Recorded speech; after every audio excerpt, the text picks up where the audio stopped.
The Final Reflection, Part 1, The Clouded Levels. If there are gods, they do not help, and justice belongs to the strong. But know that all things done before the naked stars are remembered. Klingon Proverb. Chapter 1, Tactics. The children of the Empire were arming for the game. Wren was a lancer. He tested the adhesion of his thick-soled boots, adjusted a strap, and found them excellent. He flexed his shoulders within their padding. The armor was slightly stiff with newness. He would have to allow for that. Wren's lance still hung on its charge rack. He leaned into the wall cabinet, read full charge on the indicator, and carefully lifted the weapon out. The lance was a cylinder of metal and crystal, as thick as his palm was wide. He rested his blank metal null end on the floor, and the glass active tip just reached his shoulder. Then he hefted it, spun it, ran his fingers over the controls in the checkout sequence, watching flashes and listening to answering clicks. The crystal tip glowed blue with neutral charge. It was a fine lance, absolutely new like his armor. Wren had never before had anything that was new. He wondered what would happen to these things after they had won the game. If there would be prizes to the victors. He took a deep breath of the prep room's air, which was warm and deliciously moist. He lifted his lance to shoulder ready and turned around. Across the room, Desi and Rokis were helping each other into flyer rigs, shiny metal harnesses and glossy boots with spurs. Rokis tightened her left hand inside the control gauntlet and rose very rapidly, almost banging her green helmet on the dim ceiling. Desi snorted, grabbed one of Rokis' spurs, and pretended to pull her back down. G'daya, new stuff! That was Raga, who was struggling his immense bulk into the even greater bulk of a blockader-studded hide armor. Nah, G'daya crease in it, can't cast and move. He did a few squats and stretches, looked more satisfied, but not much. Who said you could move anyway? Gelly said. Raga swiped at her. She danced out of the way without the slightest difficulty. You'd better not move, you might fall down, and I don't think the rest of us together could get you up again. Raga showed his teeth and arched his arms, roared like a storm walker. Gelly skittered away, laughing. Raga was laughing too, a sound not much different from his roar. Gelly sealed up the front of her uniform, a coverall of shiny green mesh, the gloves and boots of finely jointed metal on her slender hands and feet. She was the best Swift of their house. The house proctors said she might be the best Swift of all the houses. Others said other things, about her slimness, her smooth forehead, the lightness of her bones and flesh. Wren felt a little sorry for her. When they were younger, he had called her ugly, ugly with the others. But she couldn't help being ugly, and if it was true that some part of her genes were Vulcan or Romulan, or even human, that was not her fault either. He did not think she was part human, though. Wren had killed a human in the year games, when he was 6, his first intelligent kill, and humans were slow, not swift. There had been the one who called Gelly Kuvelata, Servitor's half-child. Zarn had killed that one, and done it well. They had all killed, Zarn and Wren and Raga, many different races, but Zarn was the best. But they were all the best, Wren thought. Their positions had not been randomly chosen, nor they themselves. Of the 300 residents of House 24, they were the 9 best at Klin Zod Kinta, the game with live pieces. Now Zarn was sitting against the wall of the prep room, in full fencer's armor, smooth green plates and helmet, slender metal staff across his knees. He was humming Undefeated, a favorite song of House Genso. Segon, a lightly armored vanguard, was near him, keeping time with his boot heel. A little farther away, Grod and Vol, the other vanguards, held hands and kept harmony. Zarn began to sing aloud, and in a moment they were all singing. And though the cold brittles the flesh, the chain of duty cannot be broken, for the chain is forged in heart's own fire, from which cold cannot extinguish. The door opened, In the long corridor beyond, lit greenly by small lamps on the walls, was their senior proctor, old Kindry Tai Gensa. Kindry was nearly 40 years old, very wrinkled.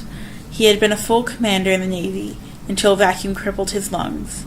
Next to him was a naval officer, in black tunic and gold dress sash and commander's insignia, with medals for ships taken. Zarn was instantly on his feet. "Green team present!" The players snapped to attention at once, wrists crossed in salute, weapons at ready arms. Kindry gave them a slight smile and one short nod. "This is a high day for House Gensa," he said. "We are chosen to play at the command of Thought Admiral Cathis Epitai Kamara." Vren felt his chest tighten, but he did not move. None of the team did. A planer for the entire Navy, he thought, and knew then that he was right. They were the very best, and others knew it. Kindry said, "The Thought Admiral is, of course, a Grand Master of Klinzal. This day he must be worthy of a Grand Master's play." And the last was the smallest hint of a threat, or perhaps a warning. Next to Kidri, the naval officer stood impassive and rather grim. "Zarn Gensa, is your green team ready?" "Armed and prepared, Proctor Kindry." "Then bring them," Kindry said, and he turned around, and as he turned around, Vren thought he saw the proctor's smile widen. Then Vren looked at Zarn. The fencer was 9, a year older than the rest of them, and seemed the pure image of leadership. "House 24, green team," Zarn said, "onward to victory." The Klinzal players filed out of the room, marching in step down the green corridor, singing.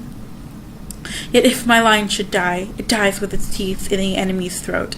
It dies with its name on the enemy's tongue. For just as mere life is not victory, mere death is not defeat. And in the next world I shall kill the foe 1,000 times, laughing undefeated." The arena gallery was a long, low-ceilinged room, furnished with large, soft cushions and small wooden tables with trays of succulents. Servitors moving silently in clean tan gowns of restrictive cut, replaced the trays when they became empty or messy. Fog hung at the ceiling, humidifier mist mixed with the personal incenses of some of the officers present carried.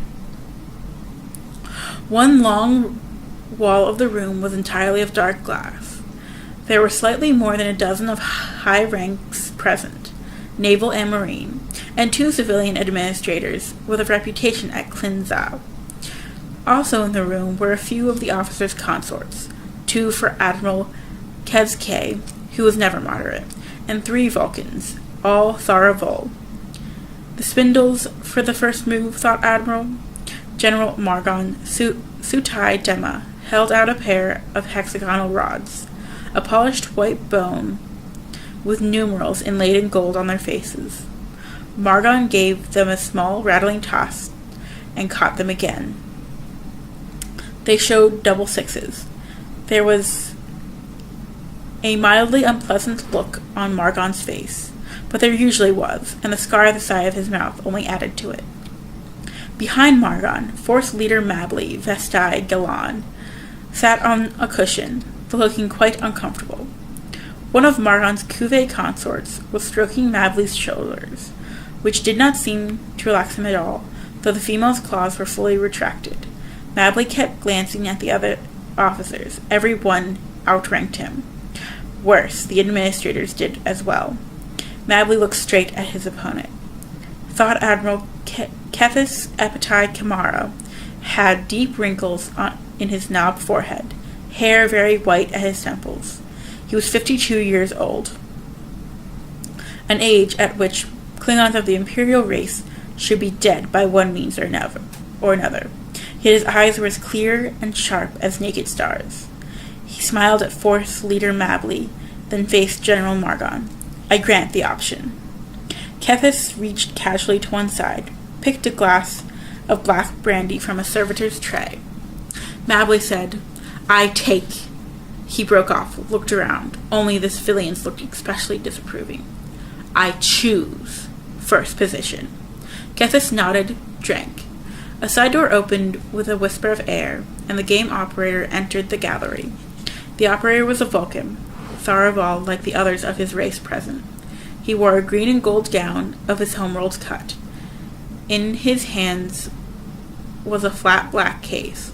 2 chains and pendants hung around his neck. The upper pendant was the triangle circle gemstone of the Idic. The lower was a large silver figure of a biped astride a quadruped, a piece in the human game chess. The players stood as the operator entered. Kethis, the Vulcan said, and gestured with spread fingers. Sudak, this is Mabley. He shall have gold today, and chooses first position. Sudak inclined his head to Mabley, but did not raise his hand. Then the operator held the black case level before the gallery's glass wall. A metal pedestal rose from the floor to support it. Sudak opened the case. Illuminated controls shone within, flashing color from Sudak's jewelry. He touched a series of buttons. The officers and their consorts began moving towards the glass wall. Beyond the panel, lights flared, revealing the arena. It was 50 meters across and high, 6-sided, long sides alternating with short. The walls sloped inward slightly, pierced with the windows of other viewing galleries, mostly dark now. This gallery was near the arena ceiling, which was hung with a mazework of lighting, camera, and projection equipment. The floor was painted with a triangular emblem of 3 crooked arms, gold on black. Operator Sudak touched another button, and the floor split into 3 pieces, panels retracting outward. Detain, General Maida said to the Tharaval behind him. What was the price for the last shipment of gladiators to Triskelion? 2.6 million in crystals and fish nobles, the Vulcan said in a flat tone. That's down, isn't it? A naval officer said. 20%, Detain said, and started to say more, but was cut off by a sharp gesture from Maida. The general's mouth twisted, and then he said, The Gagani brains that rule the place get bored very quickly. Give them new races, they say, or the price will drop to nothing. So when are you going to find us some new cuvee? We are in a Gadaya box, the admiral snapped back. Federation one way, Romulans the other, Kinshaya one more. Where are the cuvee supposed to breed? You Navy have the Grand Master Strategists. Do it elsewhere, General Margon said. His hand was on his dress weapon, apparently casually. There was a long, silent moment. No one moved but Sudak, who continued to work his controls, looking straight out the gallery window. It's done, Maida said finally, without having looked at Margon. Eyes turned back to the arena. The game grid was rising from below floor level, a 3-sided pyramid of metal struts and transparent panels, a tetrahedral frame, 9 4-meter pyramids on each edge. Spectra flickered across its facets. There was a metallic thump, more felt than heard, as the grid locked into place. Then doors opened at arena floor level, and the green and gold pieces filed out. Fencer, Swift, Flyers, Lancer, Vanguards, and Blockader for each side. They executed sharp halts and turns and stood, looking upwards towards the gallery. Kethis waved to the pieces. Mabley saluted his. Sudak said, If the players will take their positions. Another key pressed. At either end of the window wall, small cubicles lit behind glass, 1 green, 1 gold. The glass panel slid aside. Within were enveloping, deeply cushioned chairs, like a ship captain's command chair, set before hollowed displays already showing miniatures of the huge arena grid. Shame this one will be clouded, Kethis said to Mabley. I prefer to watch my pieces through my own eyes. Don't you? Mabley looked puzzled, said nothing. Only a thought, Kethis said and laughed. A thought. Then he held out his brandy glass to Mabley. The Force leader accepted it, took a swallow. A servitor appeared to carry the glass away. Kethis and Mabley spread their arms, snarled and embraced, heads tilted back, throats exposed. The fury between them seemed to radiate. There were grunts of approval from the others. The players separated, went to their cubicles. The spectators took up comfortable viewing positions, servitors moving cushions and tables to suit. A small white-fleshed cuvee folded its body to pillow the head of Margon's consort. She scratched it with a talon and purred. Finally, only the 4 Vulcans and the serving cuvee remained standing. Sudak said clearly, "Gold to position first. The clouds descend." At the arena ceiling, hollow projectors came glowing to life. Wren saw the Thought Admiral's wave. He thought dimly that it was an odd gesture, not at all like the Marine player's sharp salute. But in a moment it was past, and he was thinking about the game, and the victory.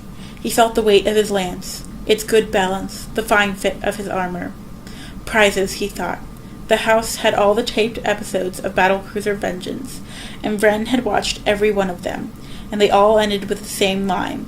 Humans, Romulans, Kinshaya, servitors who had somehow managed to enter space, all of them asked their conqueror who he was, and the answer was always, "I am Captain Koth, Koth of the Vengeance, and this ship is my prize."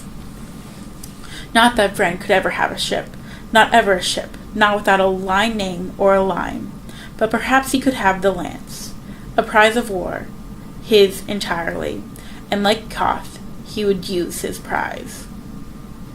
The Klin-Za pyramid was glowing from within, clear panels turning opaque with hollow images.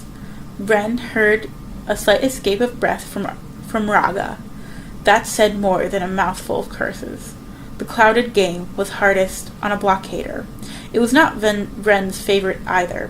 At least Gelly would be pleased, and the flyers. And Zarn, perhaps. It was hard to tell. Zarn was always leader hard and leader calm.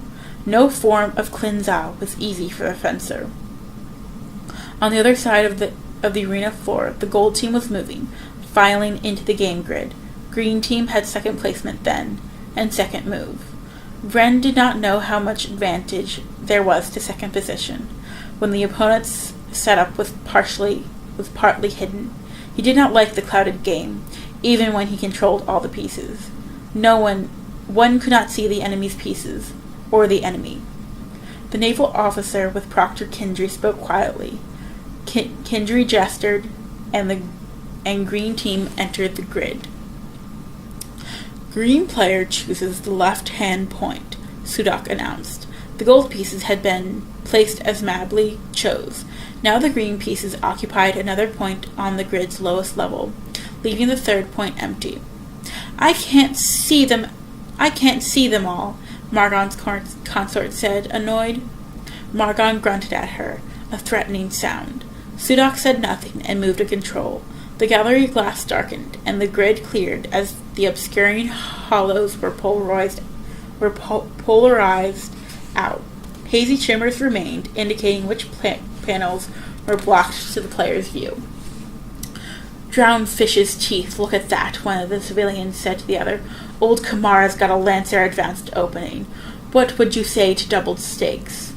The other administrator looked doubtful, turned to his Tharaval. "Sovin, percentages of success for the Lancer advanced." The Vulcan said at once. 9% of such openings lead to victory. Adjusted for the 3-dimensional game, obscuration rules, 4%. Well, let's say redoubled. Wait, Sovin, adjust for Grand Master play. Database is small, Manager Act 10. Course data then. Course data indicate 22% success. I cannot correlate for Grand Masters versus Masters of Force Leader Mabley's rating. That's all then. Act 10 said, giving the Tharaval sidelong look. Sometimes, Atro, you want to cut more out of their skulls than just their minds do. Sovin, of course, did not react. Operator Sudak said, "Starting positions are chosen. Goals are being placed." He pushed 2 slides forward. General Margon stroked his consort's arm, watched her claws involuntarily extend, and smiled. Ren stood in a triangular cell of metal and light. The floor was a sheet of heavy clear stuff with darkness below, bounded by black metal strips, each with a slot along its length. He knew he was in the right front space of the starting position.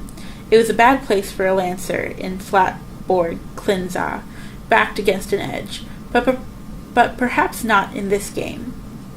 They must follow the Grand Master's lead, he thought, and be worthy of his play, as Kindry had said. Volo, the vanguard, was to Vren's left, and Grad, vanguard, was behind Vren, a very unusual starting position. Just beyond Vola stood Raga, still tensing against his blockader armor. In the center of the position was Zarn. That made sense, at least. Vren could not see any of the others, nor any of the gold team. There was a flicker of light in Zarn's space. A disk half a meter across and a hand's breadth thick materialized in midair. Zarn caught it nimbly. The gold was of polished green metal, heavy by the way Zarn held it. Vren hoped he would not have to find out. Zarn put the gold gently on the floor of his space, put a boot upon it, and stood tensed and ready. The slots in the floor strips lit yellow. At once Vren leaned forward, shifting his balance for action. He dropped his lance from parade to ready position, and moved fingers on the controls. The lance hummed through his fingers, and the active tint went from blue to green. There was a movement before him. A large shape, golden, the enemy blockader, passing through an unclouded space. Vren watched the yellow strip in front of him, waiting for it to change, but it did not. Raga's did, yellow to blue, and the blockader moved, watching to all sides and even above, though of course no pieces could yet be on the higher levels. But that was not a bad caution. In non-combat Klinza, a blockader could not be killed at all, but it was different in Klinza Kinta, and blocks who forgot that it was different learned again in hard fashion. Another strip turned blue, and Raga moved on. He disappeared as he crossed the line, which went yellow again after him. Sagan Vanguard walked from a mist into Raga's empty space. He did it too hastily, Vren thought, went through the cloud panel too sure the space beyond would be empty. Sagan turned slightly to wave to Zarn's sensor. The gold vanguard emerged from cloud and slammed his fist in Sagan's chest, all in one motion. Sagan staggered, sank down, almost to a kneeling, then brought the heels of both hands up hard into the gold player's chin. The gold's head went back, and Sagan's left gauntlet chopped at into her throat. Almost too fast to see, the enemy kicked to the side of Sagan's knee. They fell together. The bodies locked and tensed for a long, long moment, and then there was the liquid metal sound of a joint failing. Sagan stood up, shoulders pumping as he breathed. He took an unsteady step away from the fallen vanguard. The gold's body shimmered, vanished, transported away. The panel beneath Vren's boots trembled, then began to rise, riding on the rails of the game grid. Vren returned Zarn's salute, gave one to Sagan, who raised a shaking hand to acknowledge. The panel stopped on the next level above. Vren was completely surrounded by cloud panels. The elevation move had been one towards the grid center, so there was still a board edge to his right, safe to ignore that panel. But he was not in a corner. 2 directions to cover, no 4. He looked up. Spurs flashed by Vren's face. Vren swung the null end of his lance, caught the flyer in the thigh. The swooping gold rolled in midair and landed on his back. Spurred boots pointed at Vren. Vren reversed the lance, touched the controls. The active tip glowed yellow. The flyer twisted his controlled, gloved hand and was off the floor instantly. His boot heels struck the lance's deflector shield, and the gold spun in midair. His shoulder grazed a side panel of the cell above a yellow floor strip. There was a blue flare, and the flyer's jacket smoked. The player made no sound. "Kai," Bren said under his breath, at the same time dropping the shield and checking the lance's charge counter. It was down by almost a sixth. The gold somersaulted forward. Bren raised his lance horizontally, catching the gilded steel spurs against it. The flyer continued his roll. Before the enemy could vault over and land behind him, Bren fell forward, twisting to fall on his backside. The flyer whirled, just short of striking the far wall, swooped down again. Bren touched his weapon's control. The crystal tip pulsed green. The flyer was struck in the left ribs, knocked off course. Bren spun the lance end for end, smashing the null end at the flyer's control gauntlet. He connected. Small bones crunched and wires.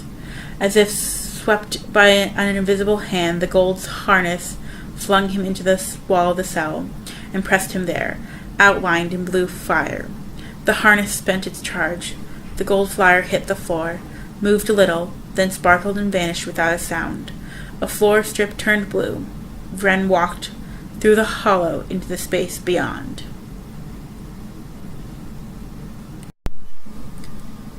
Some of the naval officers and even one of the Marines were slapping their thighs in approval.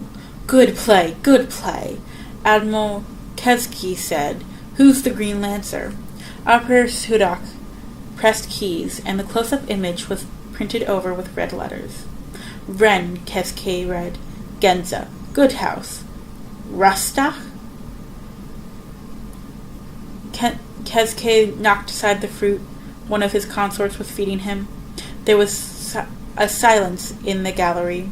General Maida had a just-lit incense stick in his fingers. He stopped halfway to the holder on his shoulder. "I thought the Rust Azk line was extinct." "So did I," Kezki said. "I wonder if Kethis knows." "Can such things be?" Margon said amiably, and gestured to remind Maida of his smoldering incense. Kezki said, "Sudak." The Admiral Grand Master inspected his players' complete records some days ago. Margon said, You can hardly assume a Grand Master's play would be affected by his interest in one of the pieces." "No," Kezki said heavily, "not Kethis. But it's been 7 years since all of the Rustak died. All but one, it would seem." "It would seem," Kezki stroked his stomach, turned to the cubicle at the end of the room. Within it, thought Admiral Kethis again moved his lancer. Bren had reached the 6th level of the grid, 4 cells to an edge. There were only a few clouds here.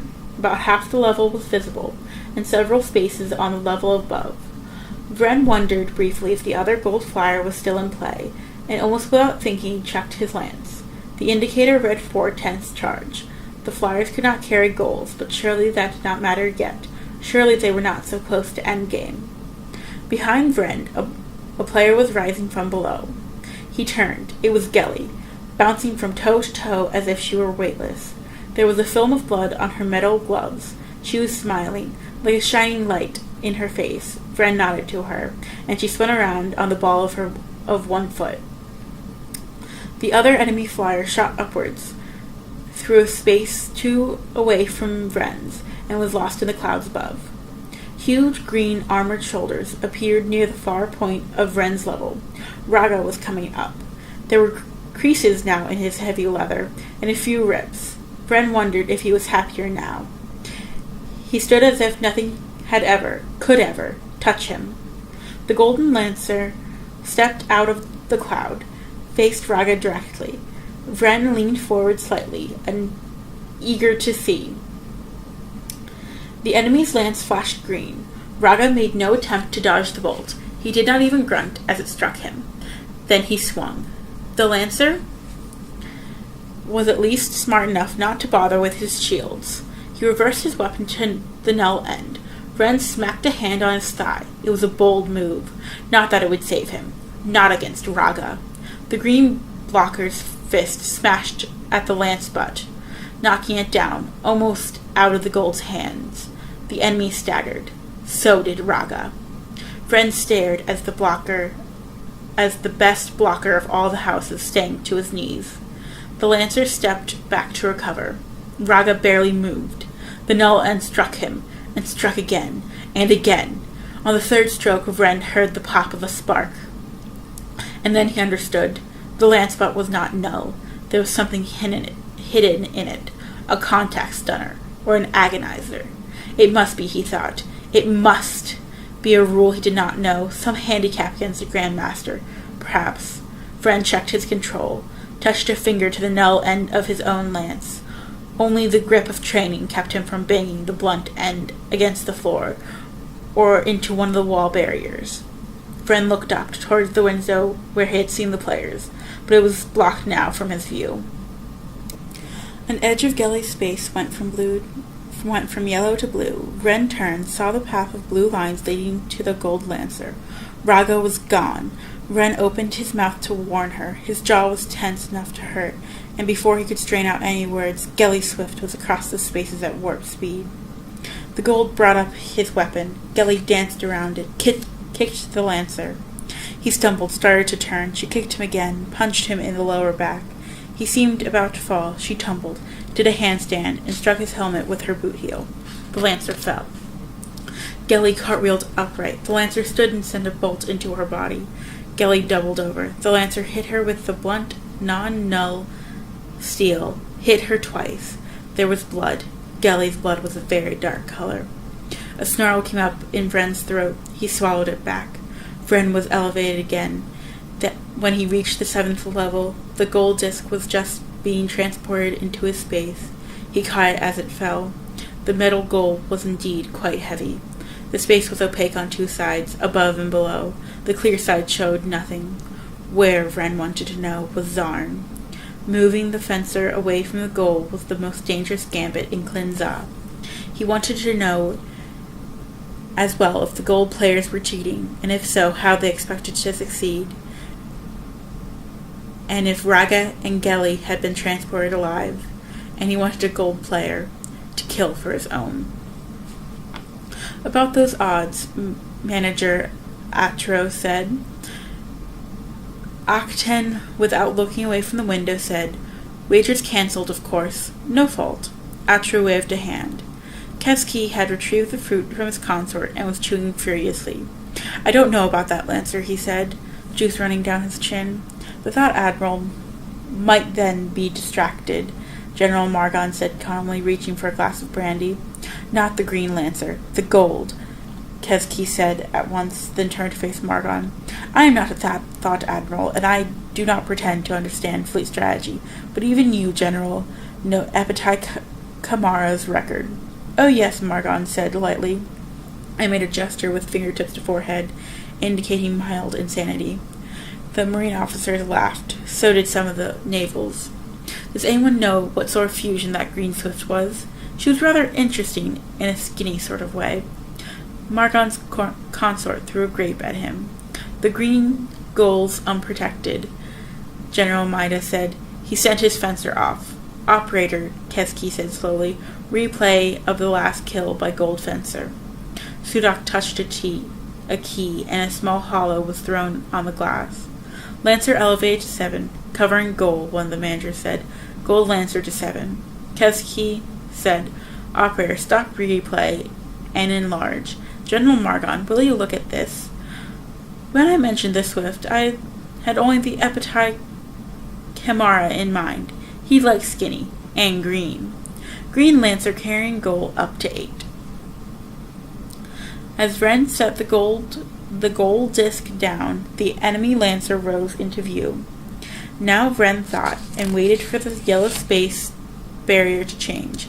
Instead, the floor began rising again. Vren put a foot up on the goal, fingers tight on his lance. The ache in his jaw was radiating to the side of his head.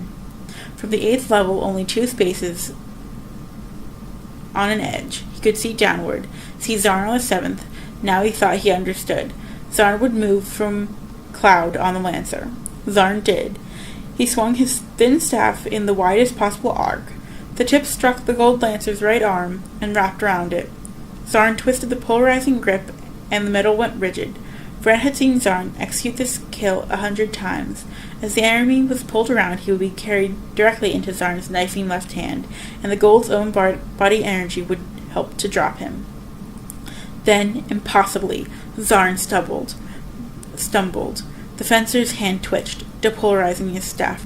The lancer spun in the wrong direction and shoved the active lance point into Zarn's throat. Green light flashed on green armor. Zarn's head went back, too far back, his eyes wide, very wide, looking up into Vren's, and his lips moved, spasming. No, not just a spasm. Vren read them, very clearly.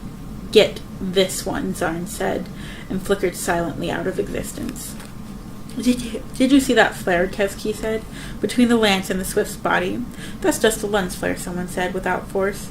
"Assuming that it isn't," Margon said, interested.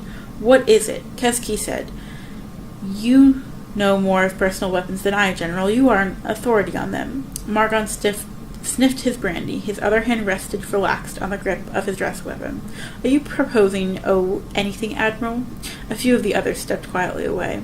Keski waved both his consorts away. He had no weapon visible, but of course no Klingon of rank would be unarmed in public. "Perhaps that you should examine this image, General, and a few others." "Operator Sudok," Margon said, "did you examine the equipment for this game?" "I did, General," the Vulcan said. "And there were no irregularities?" "None." Keski said nothing. No one would appear so foolish as to doubt a Vulcan's word. Margon took his hand away from his sidearm, gesturing toward Thought Admiral Caithus's cubicle. "If the naval champion wishes to stop the game, he will naturally accept a draw." "Caithus," said one of the administrators, distracted and puzzled, "has never been drawn in tournament." "There is that." Margon went back to the viewing window, and certainly never by a Marine Force leader. All that, and the son of the Thought Admiral's good dead friend playing, and the invincible Gould opposing him. "I do so enjoy Klinza. Nothing short of living war is so stimulating." Gold Lancer elevated to 8. "There is always Manager Act 10 said, the Comorax Za." "I do not acknowledge the existence of the perpetual game," Margon said without turning. "Society is society, war, war.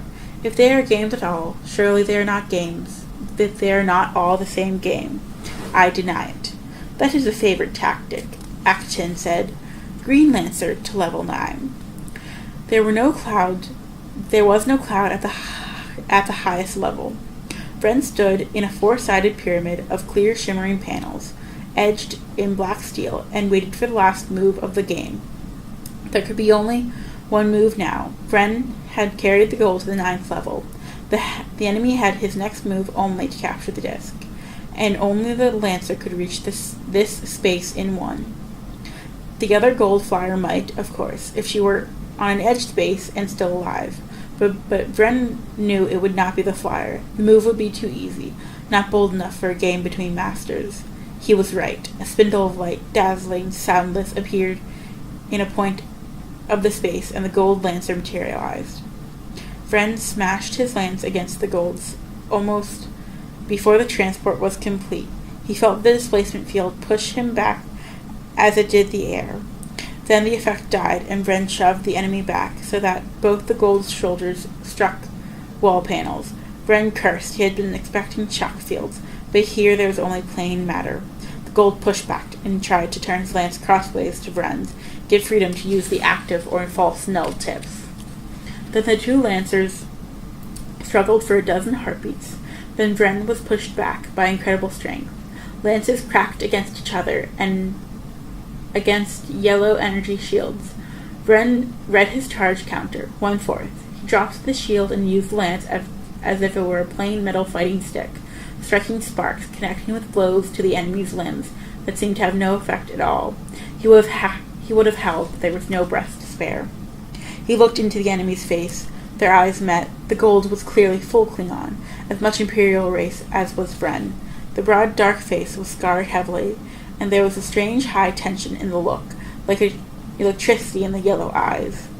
Wren knew that it was desperation that he saw, and thought the gold must see the same. They were images in a mirror, only the colors of their clothing different. No, not only. The gold had his dishonest lance, and with his desperation, Wren Gensa Green had his rage. Wren struck downward to disengage, then spun full circle on the ball of his foot, extending his lance as Zarn had swung his slender staff.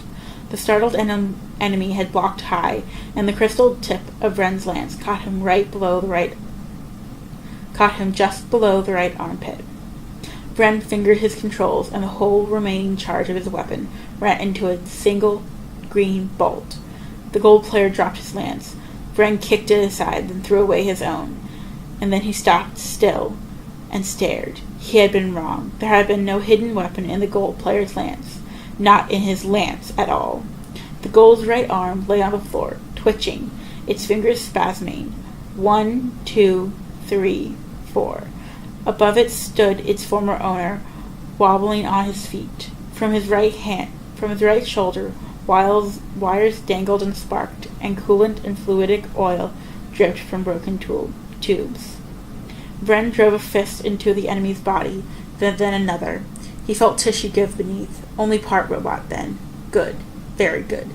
The enemy fell back against a wall panel. Kai! Wren shouted, only half meaning it as a mockery, leaped and drove both feet into the gold thing's midsection.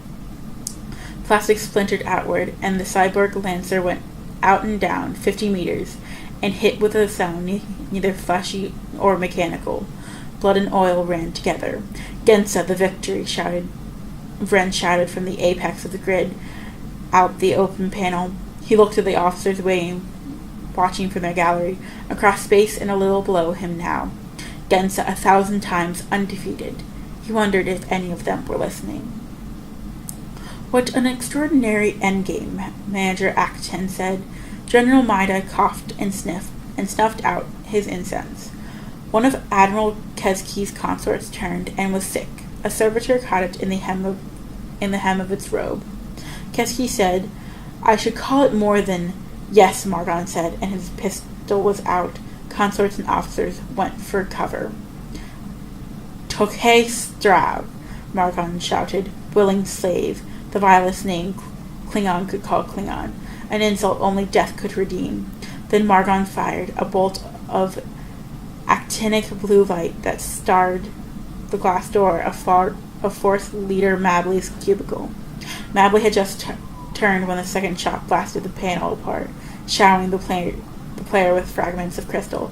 The third shot tore apart his chest. Margon's pistol was holstered before the last shard of glass had struck the floor. The mist overhead swirled, and there was the sharp smell of ozone. Kesky's left hand was tense on his leveled right forearm. Slowly he relaxed. Margon raised the brandy glass he still held. Kai, thought Admiral, another victory with your many. Kethis stood in the open door of his cubicle. Yes. He looked past Margon. Servitors were already sweeping up the fragments, and for every victory, a loss, Margon. There was nothing else for him, Margon said, certainly not life.